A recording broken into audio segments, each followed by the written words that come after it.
حضرت صلی اللہ علیہ وسلم اپنے حجرے سے نکلے، لوگوں کو شب قدر بتانا چاہتے تھے وہ کون سی رات ہے۔ اتنے میں دو مسلمان آپس میں لڑ پڑے۔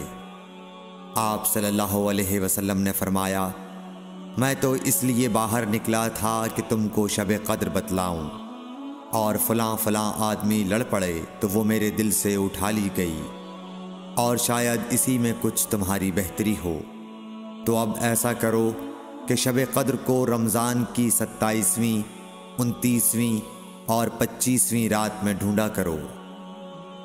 صحیح بخاری حدیث نمبر 49۔